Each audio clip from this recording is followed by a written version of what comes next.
Living in the end via active meditation. The idea of this discussion is to talk about the concept of active meditation, which is also known as divine will or autotelic being. The idea behind it is that when you have a desire to create something or bring it forth in reality or have the experience, we can convolute the assumption between past aspects that exist within our consciousness that are externalizing as certain experiences that appear to deny the assumption of the wish fulfilled, that it is already done. These attributes, elements within our persona, archetypes within, characteristics, are aspects of ourselves that we assume to have power over us, which express themselves in the outer world as past experiences in which we assume will hold us back from achieving what we desire, the definite chief aim, even though that they really don't have anything to do with it. By entangling the idea that they have a power to stop us from achieving the definite chief aim, we entertain that idea in our experience and experience unnecessary complexity, convolution, stress, and frustration.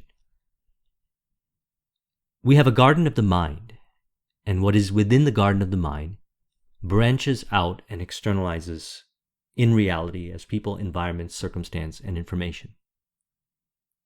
Some of it is based on past assumptions, ideas,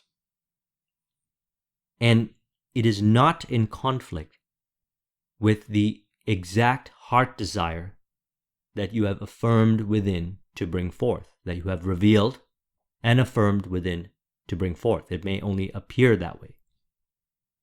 Once we realize this, we're able to express and live in autotelic expression flow, active meditation, divine will, the ideal state, and enjoy the journey and the destination.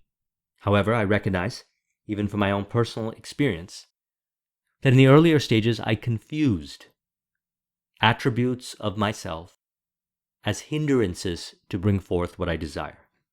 And I created that convolution on the journey. I was still able to bring forth and bring into existence what I affirmed to create. However, it was a journey riddled with stress and frustration.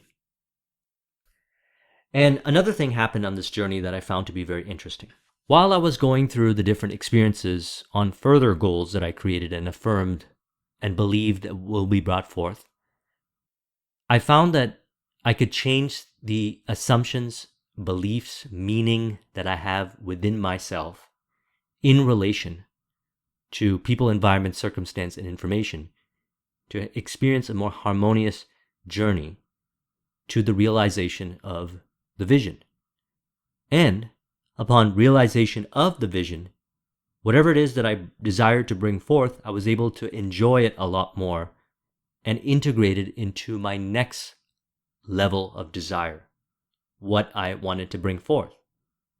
Sometimes we believe we're going to create something and it's going to bring us a degree of happiness, only to create that end result and realize that we're not happy.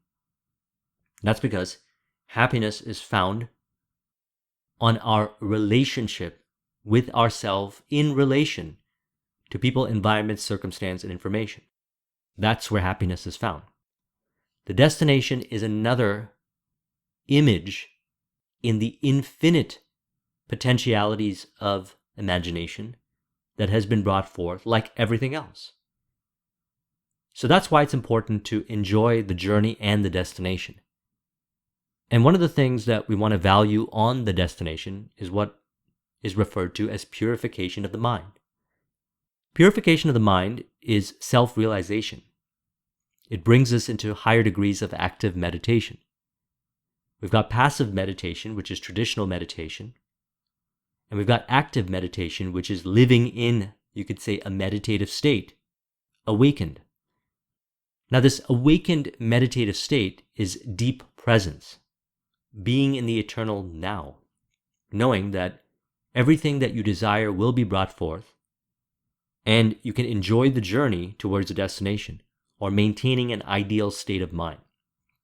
Now, this ideal state of mind, this state of bliss and flow and autotelic or active meditation, autotelic expression, is experienced more so by releasing attributes within ourselves, persona-based elements, archetypal-based elements that are experienced as conflict, and more accurately put, interpretation on those archetypes, interpretation of the persona elements within ourselves, and also releasing certain aspects that are not necessarily our true persona that we have identified with because we assumed that the outcome would be a certain way. Now, upon cause and effect reflection of the experiences that we have on the journey, we can change this meaning, belief, and assumption that we have about ourselves in relation to whatever shows up to find greater degrees of peace. For example, in the entrepreneurial journey, it can be riddled with relationships or interactions with others. Certainly, we're dealing with others to a large degree. And it is how we relate to others that is going to determine, to a large degree, how much flow, autotelic, active meditation, or autotelic expression we're going to experience. In other words, a joyous journey versus a forceful one or a stressful one. If we continue to affirm those externalized attributes within our consciousness, by not changing the cause within, we will continue to have those externalized expressions. If we have inharmonious relationships with others, circumstance, environment, on the journey to the destination, and we don't change those assumptions within, they will continue to affirm in the garden of the mind and externalize. It will repeat itself again and again and again. One might then conclude that in order to get to the destination, you have to go through all that stress and convolution. That is not necessarily true. It is only true from the perspective of somebody who is not conscious that they can change the attributes, or conscious that those circumstances are a result of attributes within themselves. But once we get access to this information, once we understand this information, we can change how we relate to people, be it our clients, our vendors, our team members, our staff, whoever, anyone that shows up on the journey between where you are right now and the end result, the desire, the business created, the wish fulfilled. Anyone that shows up, you can change the meaning that you associate with them and observe how they change. This outer world is an externalization of our own consciousness within. It is a reflection of a journey towards a destination. The destination is one moment in history, and the journey usually is many moments in our history. So thus, why not make the journey as joyous and blissful as the destination? Now, all of this ability to do this is found in what is called the eternal now. Neville says, "The present moment is all important, for it is only in this present moment that our assumptions can be controlled. The future must become the present in your mind if you would wisely operate the law of assumption. The future becomes the present when you imagine that you already are what you will be when your assumption is fulfilled. Be still and know that you are that which you desire to be." Now, if we have a hard time being still and realizing that the end result will be brought forth, we might find ourselves stressed out about the circumstance, overly identifying with our past experiences in relation to what we desire to create from a place of disempowering, as well as feeling a void from where we are right now and where we want to be, and fall into the states that represent those aspects. As a result of falling into those states of mind, we further begin to experience the journey from that perspective. That perspective also affirms itself on the garden of the mind, the subconscious realm. And the instructions are then carried out to recreate that experience again and again. He says the future becomes the present when you imagine that you already are what you will be when your assumption is fulfilled. As soon as you have affirmed it, it's done. You are now on the journey to the realization. Through the divine will, autotelic expression, and the being in the ideal state of mind, which is joy, bliss, and flow, hunches, inspirations, synchronicities, signs present themselves. Hunches and inspirations within, signs and synchronicities in the outer world. And you interpret it via your intuition. Your intuition guides you to the realization of what you desire to create. The impression has been made on the garden of the mind. It grows into a tree and externalizes into reality. The idea and the instructions are contained within the seed, and they are found, the instructions, via your intuition. Anything else has nothing to do with it.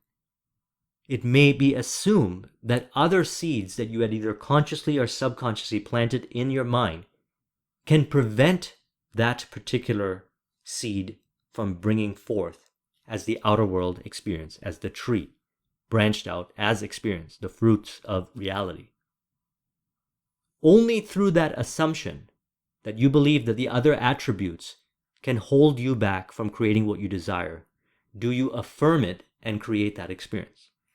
So thus, we don't want to convolute it and make it more complex than it has to be. Two ways of going about doing this. Affirm it and let it go. Know that it will happen and observe as it shows up. And maybe your journey will be riddled with flow, bliss, joy, because you have a very pure mind that you have either intentionally purified or through your experiences in life kept very pure. The garden of the mind was kept very pure. Or through the journey, you purified your mind, which has been my journey. I realized that I had so much disempowering programming within myself. So I did a lot of subconscious mind work on myself and cleansed that programming out, further building a deeper relationship with my subconscious realm and keeping my garden of my mind relatively clean. Now, the journey is also revealing of many attributes from the past. And what I found by doing this, purifying the mind, is that I experienced less stress, frustration, convolution on the journey to the realization. Because all that stress, convolution, and complexity is a result of past affirmations or past assumptions. It is not going to hold us back to bringing forth what we desire unless we believe that it does. However, I believe it's complementary to cleanse the mind, because then what happens is we further allow a deeper connection to the intuition, because it's easier to maintain the ideal state of mind. It's one thing for me to say to somebody, just maintain an ideal state of mind, a flow state, an autotelic state. They might be able to do that for an hour or so, and then they might have a certain experience in the outer world, which is an externalization of their own consciousness, and fall into that state. And the reason why they would fall into that state is because of how they react to that particular experience, person, environment, or circumstance. If they no longer had that association with that person, environment, circumstance, or information as to one that would break their flow or their autotelic state, it would not externalize. Or if it externalized, it would not have that meaning, and they would maintain their ideal state. So that's what I mean about purifying the mind.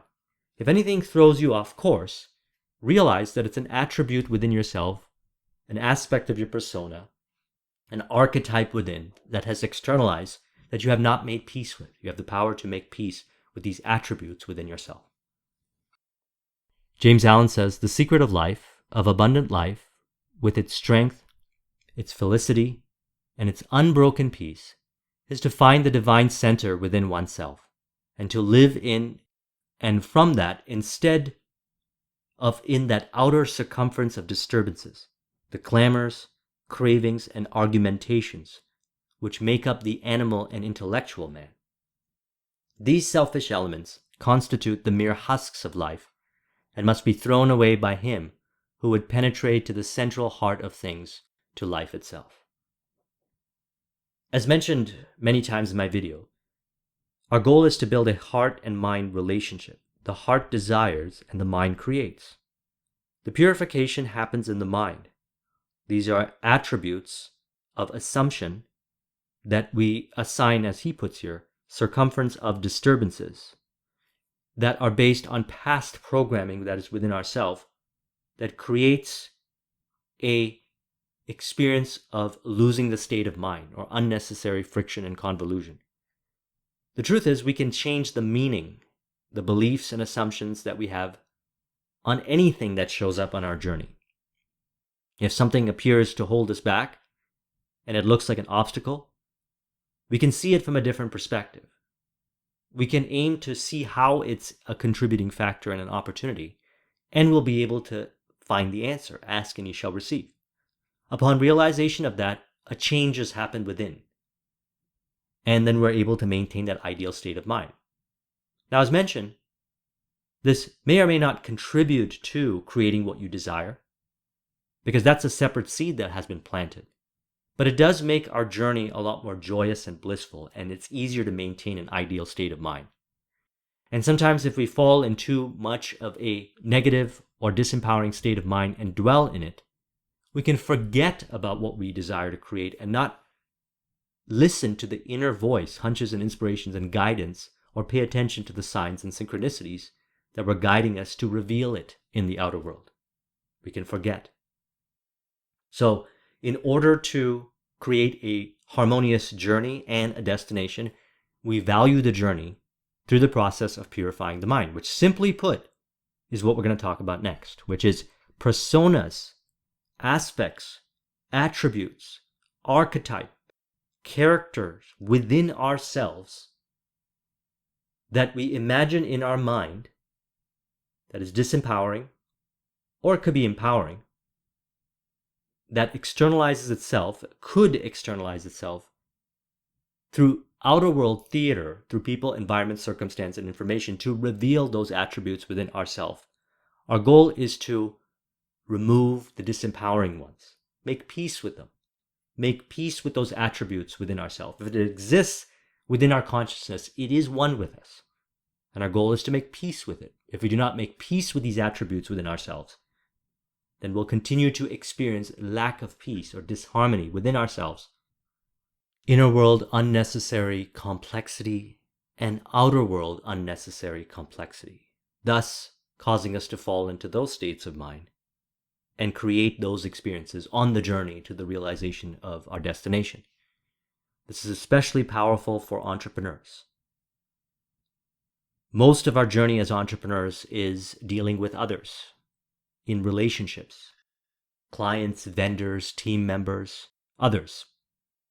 And if we have not made peace with certain aspects within ourselves, within our own persona, personality, characteristics, character, archetypes within, then we will experience that lack of peace in our bridge of incidents on the journey to creating what we desire. Then one might assume the journey is riddled with frustration, stress, because we're looking at the effects and being reactive to the effects rather than looking at the cause within, which is in the world within. To get deeper into this, let's reflect upon this quote by William Blake. "In your own bosom you bear your heaven and earth, and all you behold, though it appears without, it is within, in your imagination, of which this world of mortality is but a shadow." All change happens in the world within. When we change the relationship that we have to the persona elements of ourself, the attributes, the characteristics, the archetypes within, and make peace with them, it externalizes in this world of mortality as a reflection of the change within. The spiritual heart of man is the heart of the universe, and finding that heart, man finds the strength to accomplish all things. He finds there also the wisdom to see things as they are. In the book Kabbalion, we say, everything is and isn't at the same time. You take a circumstance involving another person, and you bring one entrepreneur, and they'll look at it and potentially see it as an obstacle. You bring another entrepreneur, and they look at that attribute and they see it as an opportunity. The same person, the same circumstance, the same environment, the same information, but different perspective. Each of them are right and accurate based on what they are consciously and subconsciously desiring. And whatever it is that they consciously or subconsciously desire, which are attributes within themselves, the persona elements, plays out as theater of meaning that they associate with to that particular experience. Whether it's accurate or not is individualized for that person's integration into their reality, which in essence is beneficial for us because this conversation about those individuals exists within our own consciousness as we're reflecting upon it. So we don't condemn them. We observe reality and learn from every experience that we can to contribute to the purification of the mind. In other words, whoever we directly relate with and whoever we relate with that talks about anybody else in any shape or form is revealing an attribute within ourselves. Either we have peace with it or we don't. If we don't have peace with it, we fall into that state as an element that we are associating meaning from the world within, our own consciousness. If we have peace with that attribute which is within, then this world of mortality that reflects it reflects the peace. Now, when he's saying the spiritual heart of man is the heart of the universe, remember this one very important point. It's the mind that we purify. The heart desires. The heart desires are pure.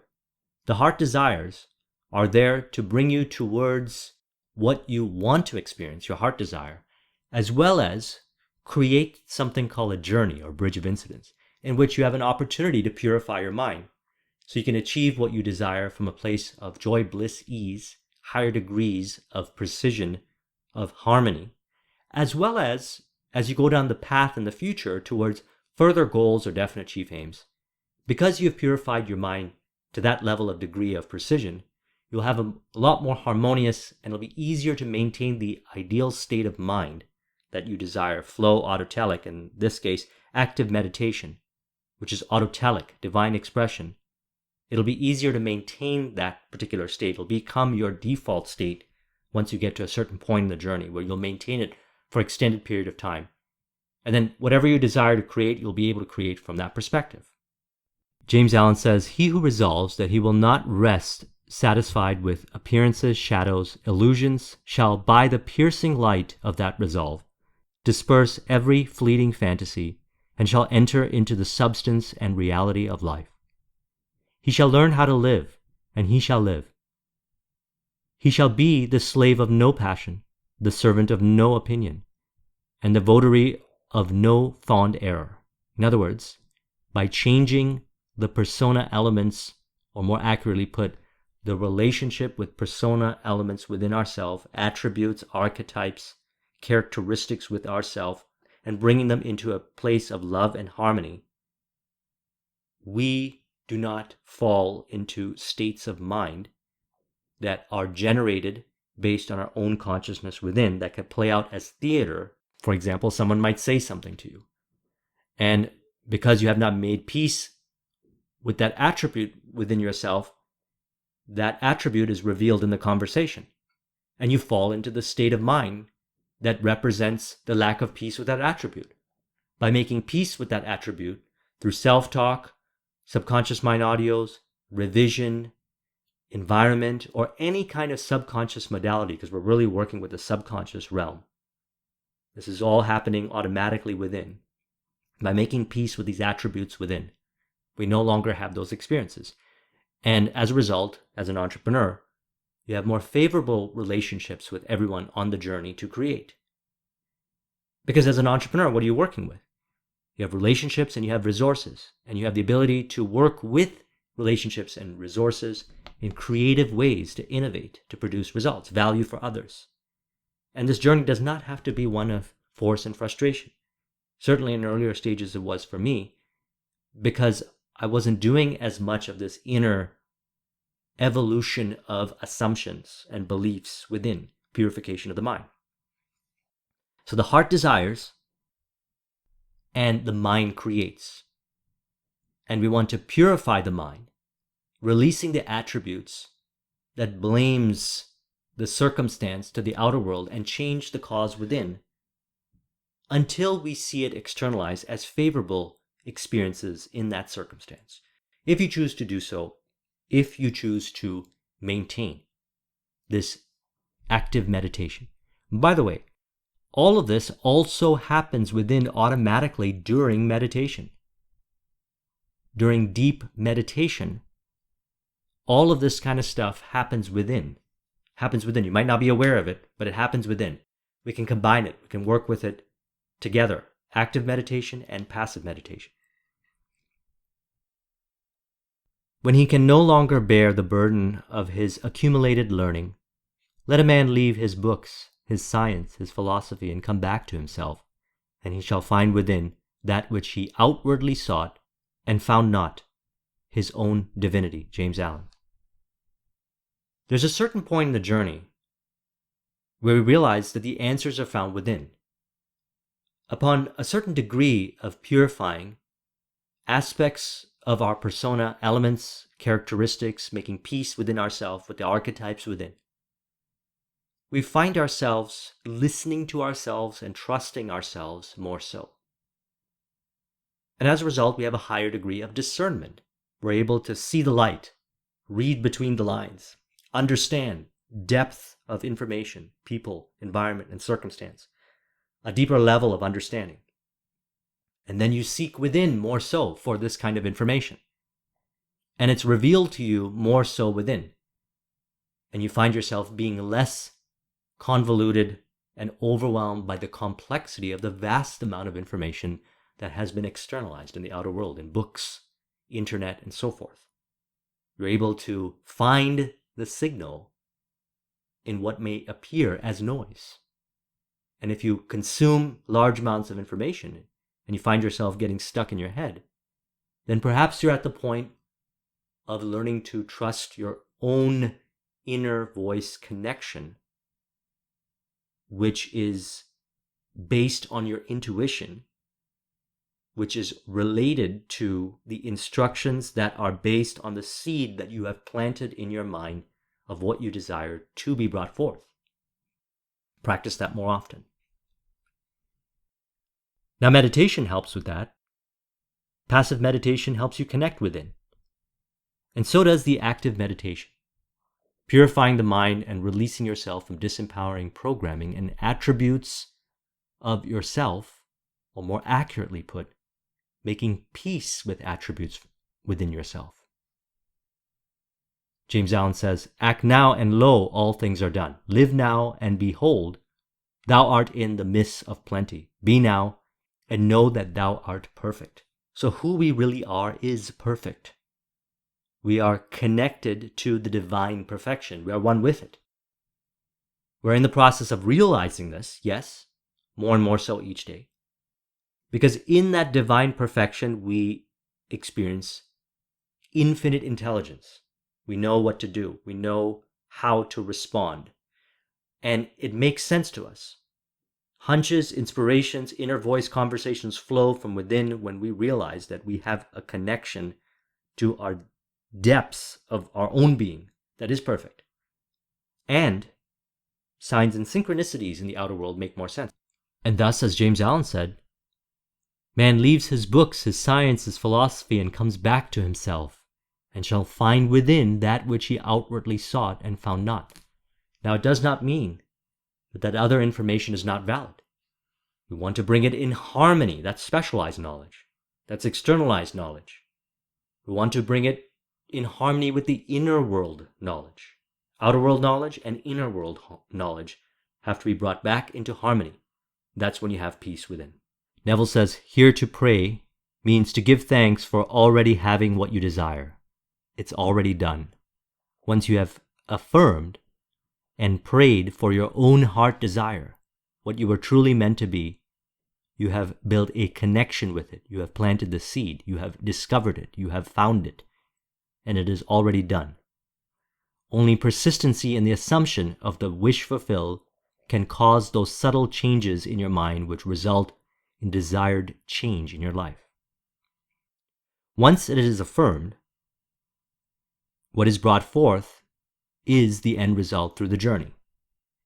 We can, on the journey, further purify the mind so we can bring it into a more harmony-based journey, flow-based journey. Simply put, choosing the state of mind that matches the ideal outcome that you desire.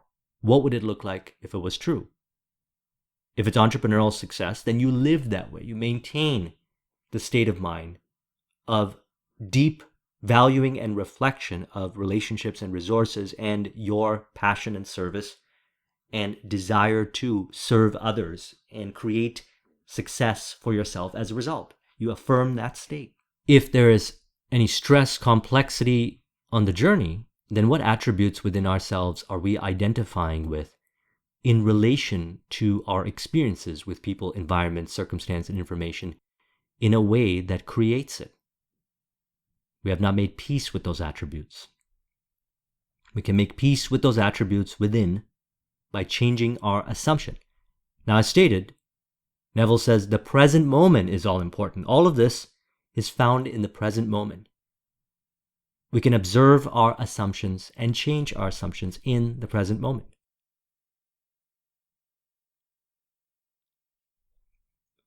Since life is infinite, the concept of an ultimate destiny is inconceivable. When we understand that consciousness is the only reality, we know that it is the only creator. This means that your consciousness is the creator of your destiny. The fact is, you are creating your destiny every moment. As mentioned, all of this externalized in this reality is a complete reflection of the garden of the mind. You can go into your inner world garden of the mind and understand the seeds that have been planted from past experiences, past circumstances. And you can change and you can uproot those seeds. You can plant new seeds.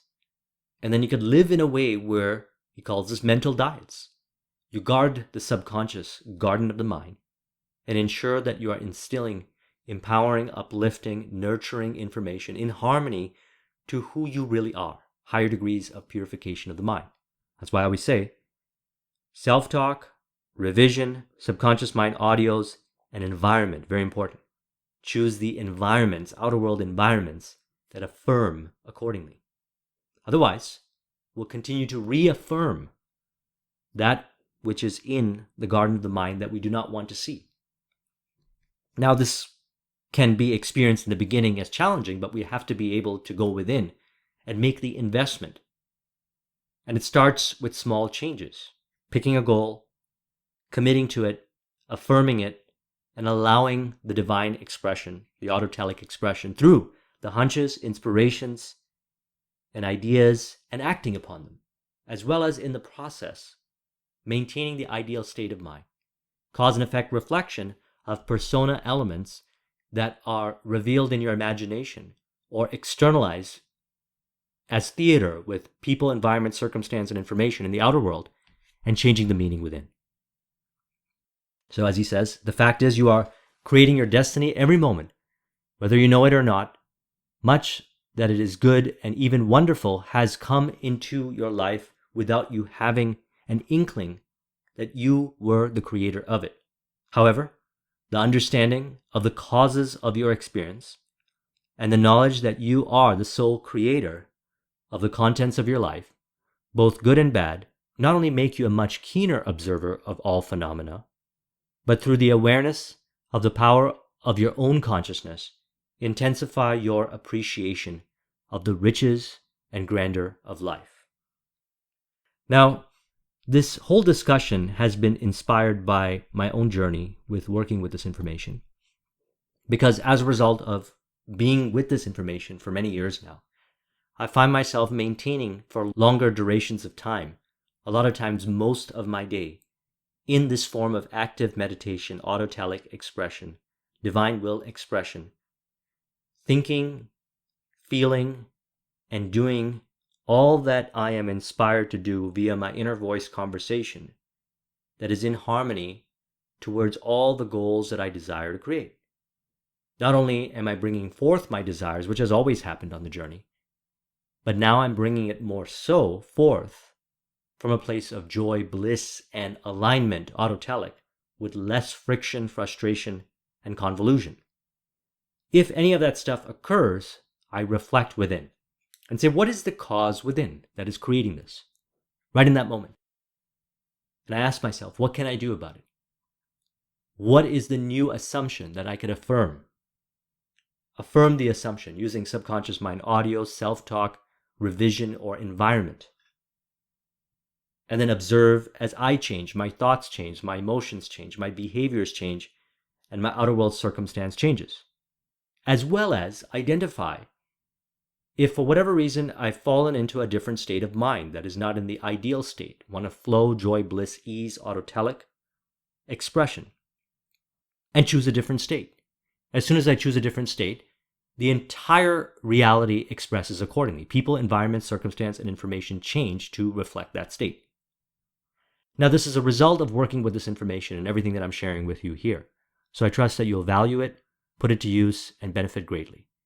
If you want to copy this mind map, the link is in the description. Thank you very much for watching. I'll talk to you soon. Take care.